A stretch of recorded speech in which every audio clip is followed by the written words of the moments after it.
I was 24, a communications graduate, a feminist, loud on social media. I tweeted things like, "Men never suffer in silence. They just refuse help." I genuinely believed it. I felt men were at an all-time high in power and dominance, and it was women who were still severely oppressed. I used to joke that men with podcasts should be neutered. I spent hours in the group chat with my friends, all girls, all well-educated, all convinced we were fixing the world. We sent each other TikToks about male tears mugs and laughed at guys venting online. We'd tell them to cope harder. I pinned posts about mental health for likes but never actually read them. I wrote essays about patriarchy but never once asked my dad how his day went. Once, I made a viral thread about men crying for attention. I never realized my own dad had never cried in front of me. But was that really a problem? Maybe some men just weren't emotional. Wasn't that their own choice? Besides, we had to be strong too, right? Why was it our job to check in on them? We called guys emotionally unavailable while ghosting anyone who opened up. Every Father's Day, I'd just repost a meme. No actual call. I thought I was changing the world. Really, I was just changing profile pics. Dad helped me move apartments once. He carried every box. I made fun of how slow he moved and called him boomerish. He just smiled and said, "Getting old is a privilege." I never really listened. I always had headphones in. Funny, for someone who never listened to men, I sure talked a lot. He always left the porch light on when I was out late. He'd send random texts like, "Let me know you're home safe." He kept fixing the mailbox every time it broke but never told us. He refilled the gas in Mom's car when she never noticed. He'd say, "Call if you ever need anything," but I never really did. I hated the idea of relying on a man. Dad was in his early 50s and owned a small auto repair shop. He worked from sunup to sundown. He never yelled, never hit, just helped. He fixed leaky faucets without being asked and picked up Mom's meds even when he was limping.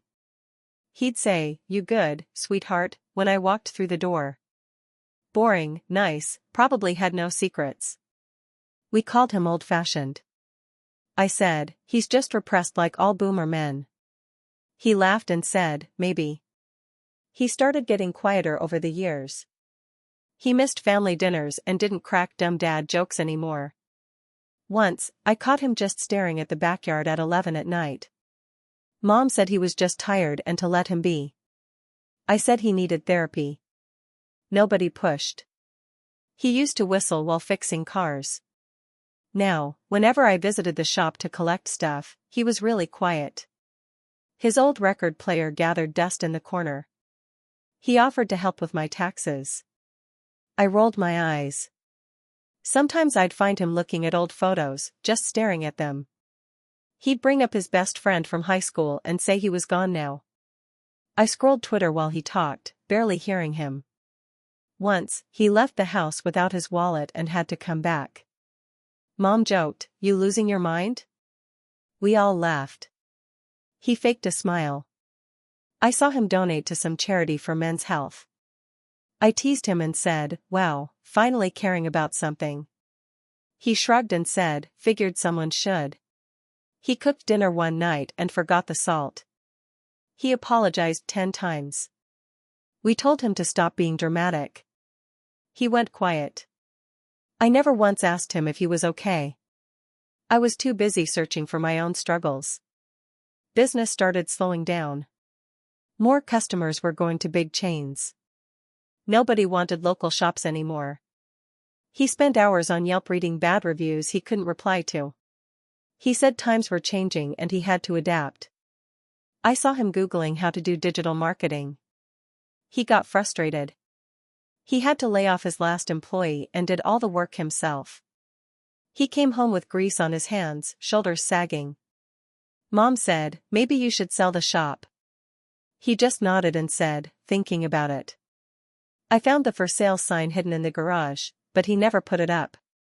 He kept showing up every morning, even if no customers came. One day, Mark, his old coworker, dropped by the shop. I found them sitting in the break room, coffee untouched. Mark asked, "Business any better?" Dad just shrugged and said, "Same old. Not much work for old dogs." Mark said, "Remember when this place was full of noise?" Dad just nodded and stared at his hands. "Retirement's not as fun as they make it sound, huh?" Mark said. Dad smirked. "Only thing waiting for me is more bills." They sat in silence for a bit. Mark patted him on the back and said, "Call me if you ever need anything." Dad just said, "Yeah, you too, buddy." They never once talked about feelings, but you could feel it. Finances were tight. He pawned his old camera to make rent. I said he should have saved better. Mom said he'd always been bad with money. We rolled our eyes, laughed, and moved on. Debt collectors started calling. I heard his voice go tense on the phone. I noticed groceries getting cheaper, the fridge emptier. He skipped lunch and said he just wasn't hungry. I found a pawn shop receipt in his jacket. He acted like it was nothing. Mom asked why he never planned ahead. He said, "I did. Just didn't work out." I posted about girl bosses buying homes while ignoring the eviction notice on our counter. He found me a new laptop for college but sold his own tools. He gave me gas money even when his car barely started. He started eating leftovers so we didn't waste food. I said he was just being stubborn. I realize now he was just trying to keep us afloat. At my graduation, he stood in the back smiling. He seemed embarrassed to be around my friends and their parents. They came from pretty wealthy backgrounds, but I wasn't sure why he'd even care about that. I was too busy taking selfies with friends. I never noticed the bags under his eyes. We all just expected him to be there. One night, I got home late and heard them talking in the kitchen. Mom said, "I'm worried about money." Dad just sighed. "I'm trying, Sandra. I really am." Mom snapped. "Try harder, Bill. You used to be so optimistic." He just said, "Yeah, used to be." Even then, I thought he was guilt-tripping her. Why did men always bring up death when they were under pressure? It felt manipulative sometimes. Like, what was I supposed to say to that? Didn't women go through stuff too? Silence. Then a chair slid back. He said, "If something happens to me, you'll be okay, right?" Mom told him to stop talking like that. She said, "Men always think about themselves first." He didn't reply. He just started washing the dishes in the dark. He canceled family game night and blamed it on a headache. I posted a meme about men being emotionally constipated. It got 300 likes. He was sitting in the next room in total silence. I didn't even hear the TV on. He started forgetting things. He left keys in the fridge. He didn't eat all day. Mom said he was just getting old. I said he was being dramatic. I never once asked why. I couldn't help but wonder, though. Like, if men wanted help, why didn't they just ask? Why did they always wait until it was a crisis? We'd been shouting about mental health for years. Why didn't he listen? At a family dinner, Dad tried to talk about his day. He said, "Got a weird customer today. Paid in all coins." Mom interrupted. "Did you pick up the laundry?" Dad nodded and quietly ate. I scrolled my phone under the table. He tried again. "Used to love working on cars with Grandpa, you know." Mom just said, "That was before everything got hard." He went silent and picked at his food. Finally, he said, "Guess I'm not that interesting anymore." Nobody replied. Just chewing. Fork scraping. Mom and I spent a lot of time together, though. Girly bonding, I guess. We had wine nights and watched reels together about man-children. We laughed at guys who couldn't cook while ignoring Dad making dinner. I always posted stories about independent women while we made Dad clean the kitchen after he came back from work. It was just because we wanted to make sure equality was in the household and that he didn't think of women as less. Doing housework should be a man's job too. One night he tried to join in. We brushed him off. Mom rolled her eyes and said he was sensitive lately. I told her he was just acting up for attention. He walked the dog longer every evening. He barely said goodnight. At dinner, he asked how my job hunt was going. I said, "Don't worry, I'll figure it out." I never really asked how his day was. I can't remember the last time I hugged him. His Spotify Wrapped was just sad indie tracks now. Funny, I didn't realize the house had gotten this quiet. Then one night, he didn't come home. We waited hours. No calls, no messages. Then cops showed up at 2 in the morning. They found him in his truck parked behind the shop, passed out. A bottle of painkillers was on the seat. He was still breathing, barely. He was in the hospital for 3 days. The doctor said it was a high dose. They saved him just in time. He looked embarrassed and said, "I'm sorry for worrying you." I couldn't even cry. I was too stunned. Mom hugged him, but it was awkward, like neither of us knew what to say. They released him. He went back home, quieter than ever. He started sorting through boxes, throwing out old photo albums, burning some letters in the fireplace. I asked why. He said, "Memories aren't always good." I still didn't ask more. The hospital smelled like bleach. Everything was too bright. I sat there holding a styrofoam cup but didn't drink. A nurse asked if we wanted to see a counselor. I said, "For who?" Mom made a list of bills on her phone. She never looked up. A social worker dropped off a pamphlet. We threw it away. Dad's phone never rang. Not one friend visited. I scrolled Instagram in the waiting room and posted nothing. Some relatives sent thoughts and prayers. None showed up. I saw Dad staring at the ceiling, eyes hollow. I wished I could say something but couldn't think of a single thing that would help. Just silence. I sat next to his hospital bed and tried to say something. Anything. He looked at me, eyes tired, and said, "You're doing okay, right? That's what matters." I nodded. I didn't know what else to do. He tried to smile, but it didn't reach his eyes. He said, "Don't worry about me. I'm tough. Remember?" His voice cracked on tough. I just said, "Okay, Dad." We sat there, both looking at the TV. Nobody turned it on. A week later, we thought he was just tired. Mom said he probably stayed up watching his documentaries again. I went upstairs to check. His door was slightly open. He was lying there, still, eyes closed, arms crossed. He looked like he was sleeping. I said, "Dad?" No answer. I said it again, louder. No movement. I walked over and shook his shoulder. Cold. Panic flooded through me. I started yelling for Mom. She ran in and gasped, dropping her phone. We called 911. They tried reviving him. Nothing. The EMT just shook his head.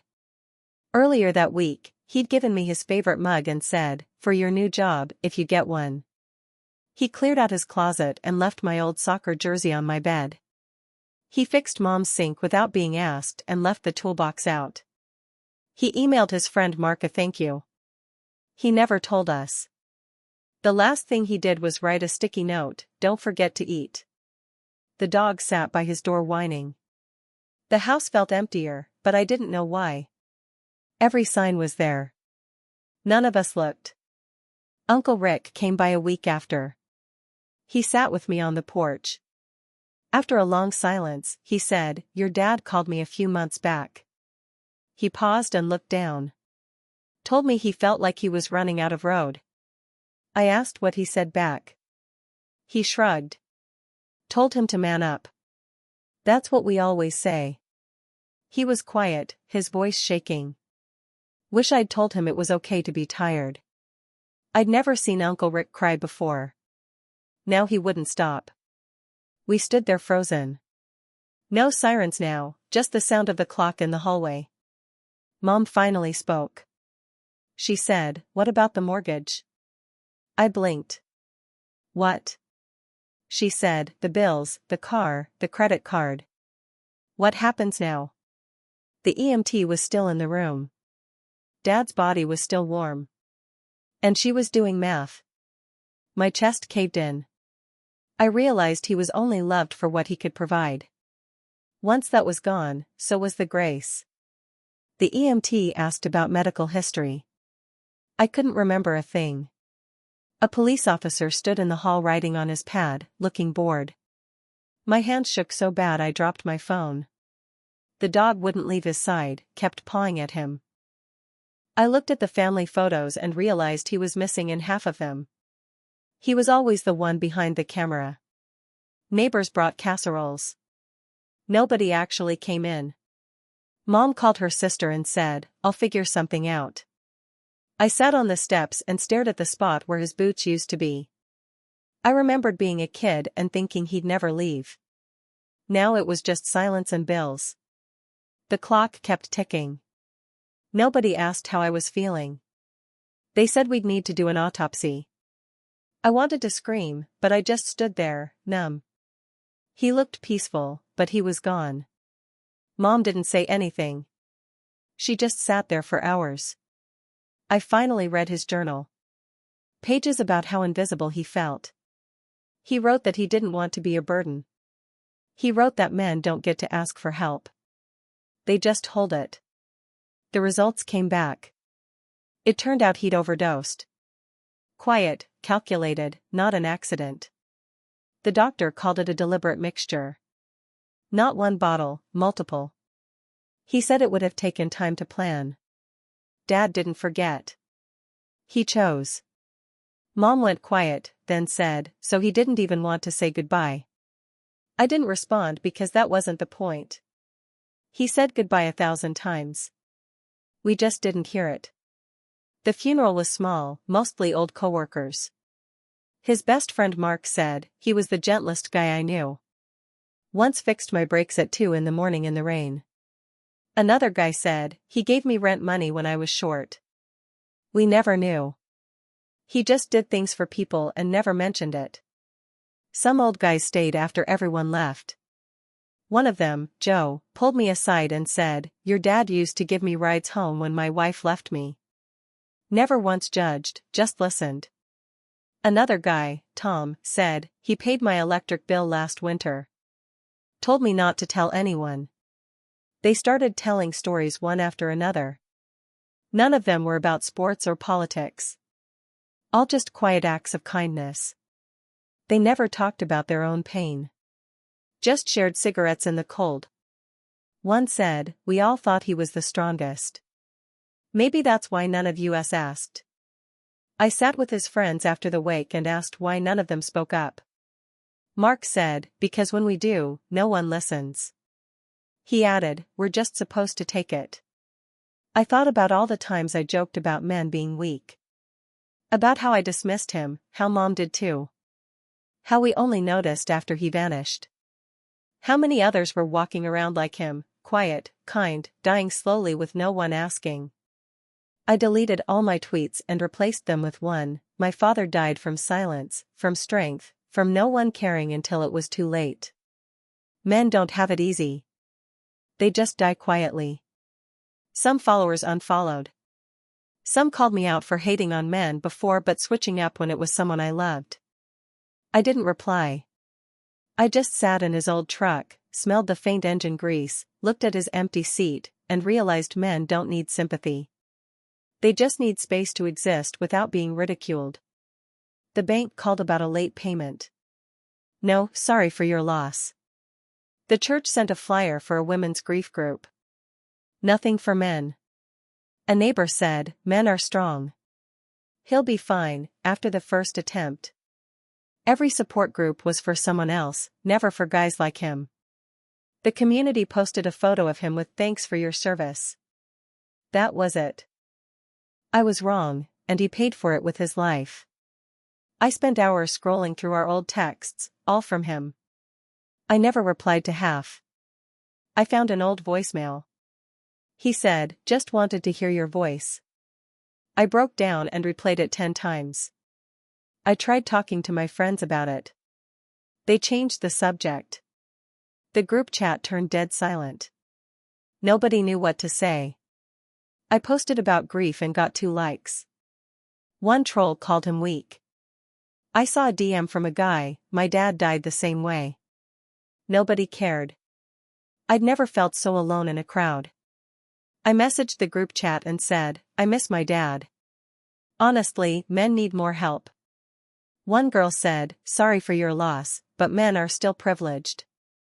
Another said, at least you still have your mom. Nobody said his name. I started to realize they never understood any of it. I left the chat on mute. I couldn't bring myself to read it anymore. Maybe they were right, though. Maybe I was only upset because it was my dad. If it were a stranger, would I even care? Was I being hypocritical now? Was this even feminism anymore? Or just grief talking? I went to his grave and brought his favorite coffee. I apologized. I realized activism never saved anyone, it just made me loud.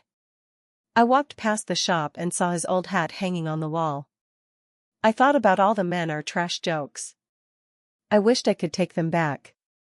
Me being a feminist never really contributed to our family or his quality of life. I wondered who we were actually even helping then. He just needed someone to ask how he was holding up. I sat in his chair and tried to remember the last thing I said to him. I realized it was just a complaint about work. I never thanked him for anything. Not once. I wished I could call him now, just to ask if he was okay. I found a saved voicemail I'd never listened to. His voice was calm, just wanted to check in. See if you're doing all right. Love you. I sat on the floor listening on repeat. I never replied. Never will. I realized all the things I wished I'd said. But I did everything right, didn't I? I was educated, vocal, aware. I followed all the right pages, supported the right causes. How did I miss the one person who needed me most? Too late.